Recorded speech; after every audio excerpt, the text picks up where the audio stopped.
get in trouble about it, but I don't care. Yeah, there are a lot of people here, you know. These are all visitors. So you better tell them what it's like here. Come on. Tell them what it's like, what's really going to be like here. Don't stand there. Get over there and tell them. I've never really had the chance to tell my story before. I don't rightly know why they've asked me to today. Maybe it's so you won't end up in the state I'm in. Maybe things is about to change. I don't know, but what I do know is that you outside folk, you don't know what it's like to be poor. Really poor. Grinding poverty, that's what they call it. Poverty that grinds you down. Like the bones the men grind to make fertiliser. They start off as bones and they end up in tiny pieces. That's how it feels to be in the workhouse. Like you're in tiny, tiny pieces. You see, when you come in the workhouse, you lose your proper self. Do you know what I mean? You don't have any choice anymore. Everything is decided for you. What you wear, what you eat, what you do, when you rise and when you go to bed. You can't even decide whether to have your window open or not. Because at night matron comes around and she locks the dormitory window open. And that's what it's like being in here. You've got no choice. It starts when you come into the workhouse. What do they do first? They give you a bath. Well, if like me you've been walking for 2 days and nights and sleeping in a hedge bottom, you think it'd be good to have a proper clean. And it is, although the water's cold and the soap's harsh. But then, they cut your hair. Not just short, but so there's hardly any left. Can you imagine what that's like, ladies? I was proud of my hair. Long and thick. I used to put it in ringlets sometimes. Well, of course it grows again. But you've got to keep it short and then you've got to put this scratchy bonnet on it and hide it underneath all the time.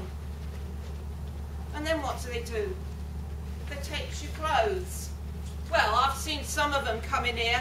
Their clothes are rags, filthy, disgusting, I know, because I've had to wash them. It fair makes you scream crawl to touch them. But I looked up at my clothes. They might have been patched and darned and a bit besmirched through being in edge bottom, but they was good cloth. But they takes them away to fumigate them. And they put you in this workhouse uniform. It marks you out as being workhouse, and that adds to the shame. And then it's the worst thing, the thing everybody dreads, when they split you up. I never had no children. I thought I was cursed, but now I think I'm fortunate. It's heartbreaking. It breaks your heart to hear the cries of the mothers when their children are torn from their arms. And it takes the small ones away from their mothers when they're 3 years old, but 3 years old. They say they split us up so that we don't infect them, we able-bodied, we don't infect them with our idleness and profligacy. Because we're able-bodied and we've got no work, they think we're the undeserving poor.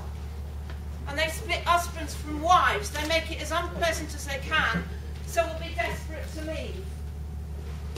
And most of us are desperate to leave.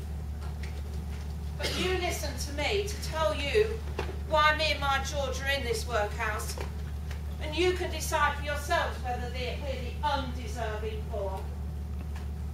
My George, he worked on a farm. He was a farm worker for many, many years. He never did miss a day's work. Even when it was raining or bitter cold, he'd go out. I'm not staying here, he says, idle when there's work to be done. And off he'd go. And sometimes if he had a bit of fever, he'd still go, coughing till he couldn't get his breath. And then the machines came. Threshing machines, they called them. Machines of death, that's what I call them. Many's the limbs that were crushed. Many's the souls that were caught up in those machines. But they saved money and they saved time, and they meant the farmer could use 2 men where before he'd had 10. So he'd looked to get rid of the extras. And that's how George lost his job. Too old to work the machines, not strong enough, that's what they said. So we had to leave our cottage and the life we'd known so long and tramp to find other work. Well, we rented a little cottage. For a while we had some savings and I took in washing to try and make ends meet. But there came one day we knew it was the workhouse, or starve. Throwing yourself on the mercy of the parish. You lose your dignity that way. Oh, it ain't the work I mind, that's hard. Especially the scrubbing. There's miles of floors in that workhouse and all to be scrubbed. Even if they're so clean you can eat your dinner off them. If there's naught else to do, you scrub them again and again. No, it's not the work, it's not even the food. Though it's not what you might call appetising. There's enough of it. Nobody starves in the workhouse. No. It's the shame. The deep, dark shame of knowing you're not paying your way. You're in the workhouse. That and the fact you have to mix with people you wouldn't normally mix with. People like her. Even in the winter you have to share a bed with them. Oh, I'm not saying they're all like me in this workhouse. There are those that are no better than they ought to be. Women who come off on the streets, pregnant, expecting their babies to be cared for. No thought of who's going to care for them or pay for their upkeep. Women whose husbands are drunkards, only looking for where the next pint of ale comes from. I've no pity for them. But there's plenty like George and me. Oh, I suppose you're thinking I should be grateful. 3 meals a day, roof over my head, clean clothes. And I would be if I could see a future out of this workhouse for George and me. But every time I see him, it's the same. He's been let out to look for work, but there is none. All the young men, they leave all the time. Plenty of work for them as he's young and strong and can work these machines. But not for George and me. Oh no. There's only one way I'll leave this workhouse, and that's in a shroud. A pauper's grave. Shared with other dead porters and paupers, not even a coffin for paupers to call me out.